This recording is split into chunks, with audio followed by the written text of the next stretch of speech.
46 jours qu'ils n'ont pas touché une main, un visage, effleuré un bras, tenu une épaule, tapoté un dos. 46 jours sans contact humain, 46 jours seuls. À ne regarder que les personnes âgées, les enfants, les ados, les mères de famille, les travailleurs, les télétravailleurs, les familles nombreuses, les familles recomposées, les couples, les jeunes couples, les vieux couples. On en a oublié les célibataires. À ne s'intéresser qu'à ceux qui doivent organiser leur vie confinée à plusieurs. On en a oublié ceux qui ont dû se confiner tout seul. Pas handicapés, pas déséquilibrés, pas pauvres, pas riches, pas vieux, pas forcément jeunes, mais juste seuls.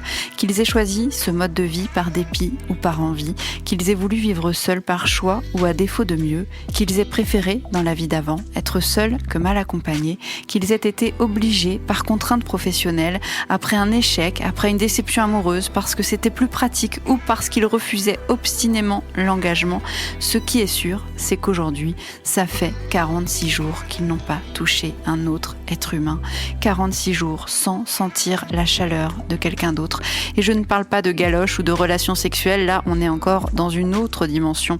Je parle juste de la proximité d'un autre être humain. Sentir cette proximité, sans barrière, sans distanciation sociale, sans masque, sans gants. Ils avaient leur petite vie tranquille, on était nombreux à les envier. Pas de contraintes familiales, un salaire rien que pour soi, des sorties si on veut, quand on veut et avec qui on veut, le verre de blanc après le boulot, les grasses mat le week-end, les rendez-vous avec les potes, les habitudes dans les bistrots du quartier, les petits cafés en terrasse avec du temps. Avouons qu'il y avait quelque chose de grisant à les regarder vivre, une forme de liberté.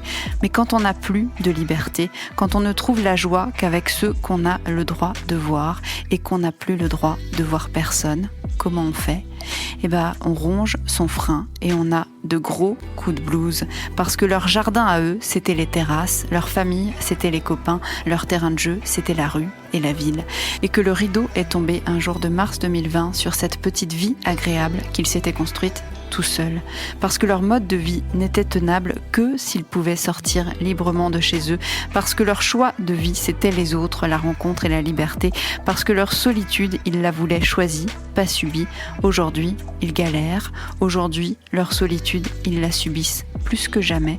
Aujourd'hui, plus que les autres, ils ont besoin de la retrouver, leur vie sociale, la vraie, celle des regards, des mains qui parlent, des gestes d'affection, des amis tactiles, des postillons et des gros câlins, parce que nous sommes des êtres sociaux. La nature humaine ne s'accommode pas si bien de la solitude.